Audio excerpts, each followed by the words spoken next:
Es que ese sentimiento ya estaba en los argentinos serios, ¿no? Y que entienden lo que estaba pasando. Estaba ya ese sentimiento de que la guerra perdida antes de salir de acá para allá. No había ninguna posibilidad de decir, eso fue una aventura de un borracho, porque era un borracho el general Galtieri, que decidió para hacer una especulación, para dar crédito, digamos, a su... Nada, para justificarse él como que estaba como presidente elegido por él mismo, porque realmente nadie lo eligió. Así que hicieron barbaridades, atrocidades, y la guerra no solo que no se ganó, sino que ya estaba perdida antes de comenzar. Bajo ningún punto de vista, cualquier estúpido se da cuenta que no podés pelear contra una nación como que es la británica, que son los líderes del mundo, y que 4 o 5 estúpidos decían de acá por la radio que vengan, que los vamos a esperar, ¿viste? ¿Los vamos a esperar cómo? Decime, ¿con qué? ¿Con un bote? Por favor. Otro decía que iban a correr con los bomberos, qué es eso. No, esa guerra estaba perdida, así que no. Ese sentimiento ya nació con la misma idea esa. En fin.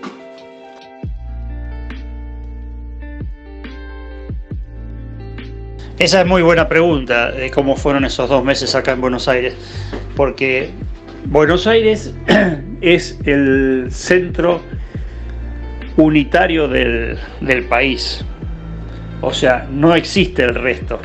Por eso absurdo también el reclamo de las Malvinas, que ni se acuerdan nunca ni que existe. Pero bueno, acá por supuesto ni siquiera se postergó un mundial de fútbol, que por supuesto al argentino porteño sobre todo no le toques el fútbol ni aún en la guerra.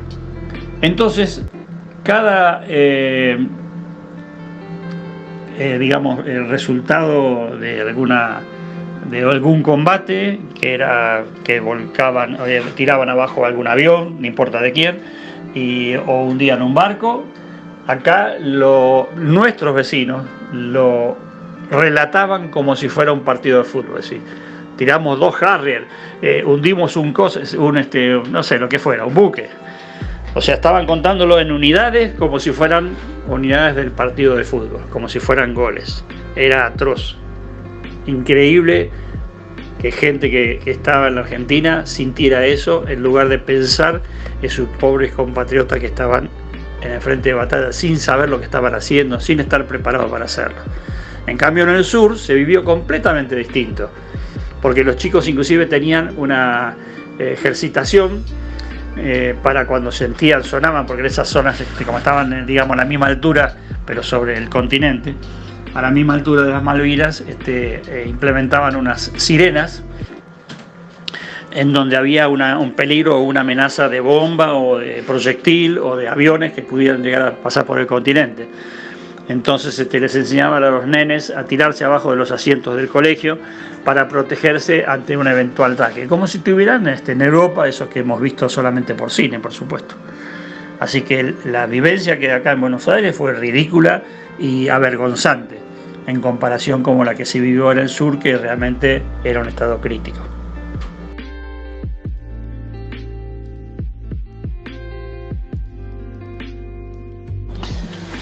Otra pregunta interesante. No fue volver a verlos, porque los ocultaron. Los trajeron escondidos. Los llevaron a lugares distintos, encerrados, para que nadie los viera. Porque el estado en que volvieron eran increíbles. Chicos que a lo mejor no llegaban a pesar 60 kilos, volvieron con 40.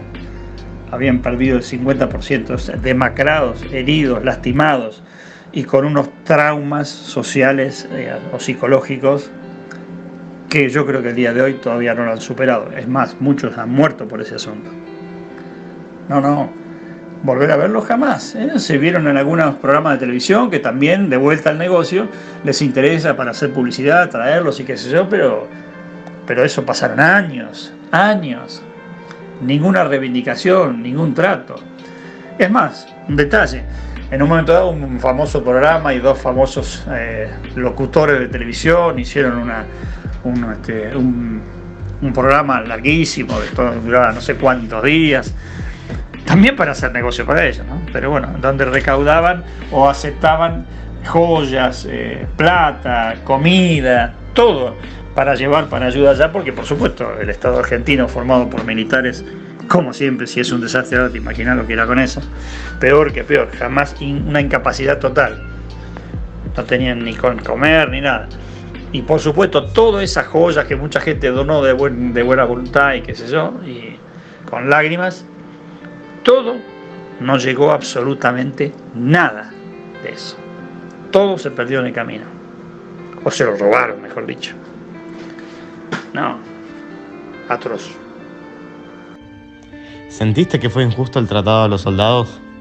Sí, fue injusto. No fue un ejército unido donde todos iban a pelear, sino que al soldado muchas veces se lo trataba muy mal y bueno, los oficiales, que eran los verdaderos militares, se refugiaban y no cuidaban a los soldados como debían cuidarlos, ¿no? ¿Cómo fueron esos 2 meses acá en Buenos Aires? Fueron de mucha angustia para los que lo veíamos como una guerra, no como un partido de fútbol. Fue de mucha angustia, una sensación muy rara. Y bueno, pensando en toda esa gente que estaba ahí perdiendo vidas o pasándola muy mal, ¿no? ¿Cómo fue el verlos volver después de perder la guerra de Malvinas?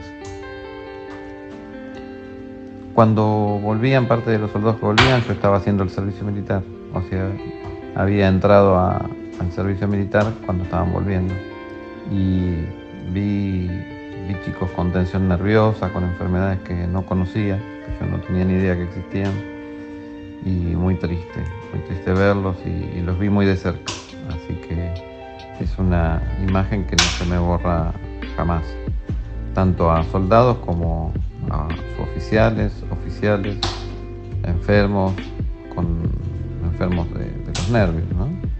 Y bueno, a otros mutilados. Así que bueno, muy feo. Malvinas, nuestra visión. En nuestra opinión, la guerra fue innecesaria, ya que el país no estaba en un momento apto como para una guerra. También porque no tenían elementos adecuados y necesarios para sobrevivir, como alimentos o armas. Tampoco tenían un grupo con soldados 100% capacitados. La mayoría de los soldados solo habían tenido la base del servicio militar, nada de trayectoria o práctica.